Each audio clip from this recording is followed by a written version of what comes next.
Tadi Pak Dirwan mencoba untuk menyeret saya untuk mengkaji tentang topik yang beliau kemukakan dengan Undang-Undang Nomor 17. Walaupun dalam analisa majelis ulama dan juga beliau kandung sebenarnya pepatah dan temuan dalam undang-undang itu tak balik.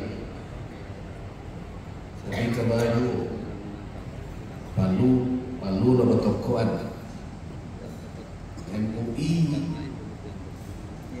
pada waktu itu dengan undang-undang merasa bahwa itu dalam jangka panjang kalau tidak disikapi akan berisiko besar. Sebab perjuangan beratus tahun dari milik mamak dan alim ulama dijungkir balikkan dengan satu undang-undang. Bunyinya adalah adek pesan disyarat syarat usaha kita Allah sesuai dengan adek salingkan. Siapapun hendaknya yang beraja menerima panuh dari mamak dengan tua-tua tentang adek dengan tahu paham itu bahwa pepatah itu tak valid. Nyonan disesuaikan dengan dan harus menyesuaikan itu adek salingkan.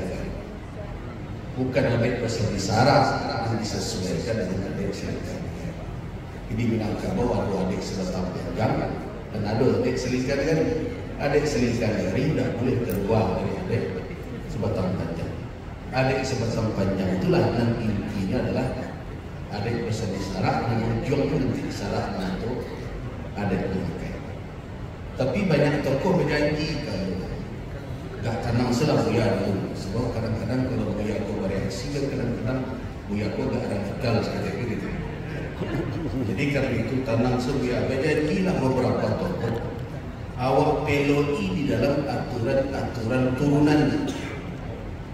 Nah, itu janji je MUI. Yang majlis ulama awak pelok keko di turunan-turunan peraturan di perda dan macam.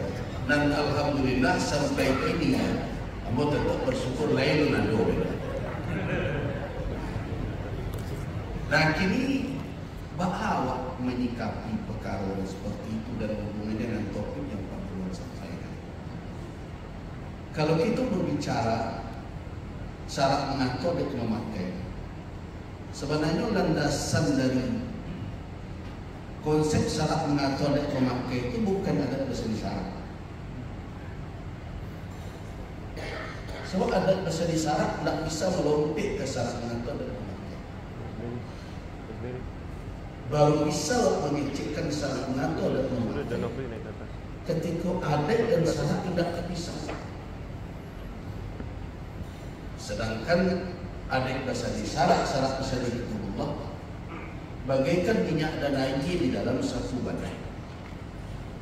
Sesuai dengan orang Minang berbahasa, di balik kecik dan serupa itu ada yang disimbolkan dan ditunjukkan, yaitu sandi dan tonggak.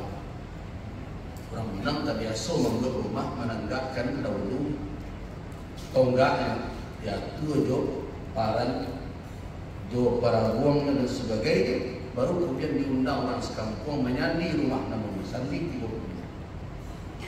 Tapi sandi dan tonggak bukan bahan yang sama. Cie batu dan cie lain, tapi yang berada di satu tempat. Itulah ABS-SBK. Dan ABS-SBK itulah ada ketika Minangkabau melakukan reformasi terhadap perilaku dan perangai kerana Minangkabau. Jadi ABS-SBK lah lagi ketika orang Minang dan agama Islam masih belum tua, masih menemui candu. ABS-SBK kali ini.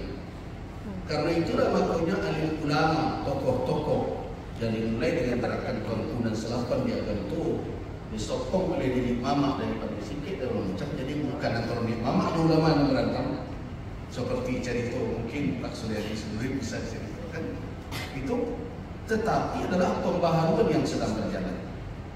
Nah, itu menunjukkan tidak ada kesatuan Islam adalah, tapi yang ditagahkan Islam dikatakan. Nah itulah yang akhirnya melahirkan langkah selangkah lain sebelum syarak mengatur adat memakai. Apa itu?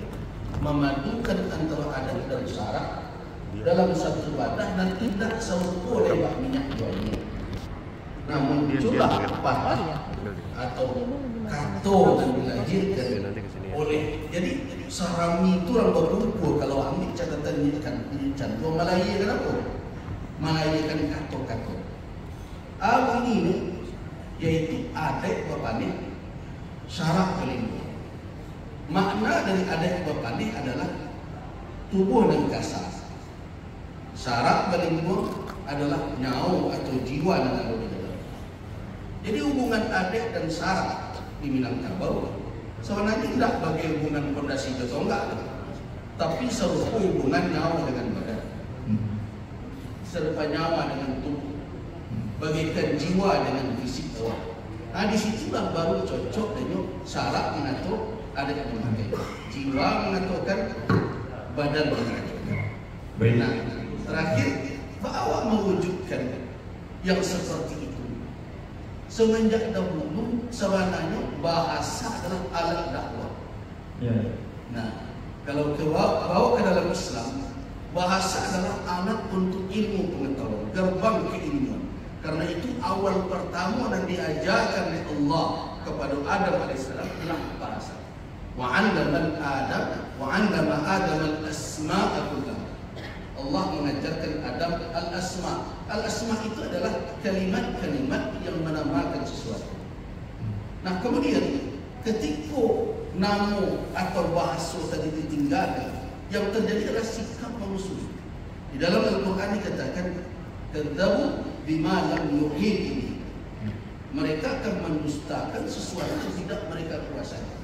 Baik, assalamualaikum ya. Baik, terima kasih. Terima kasih.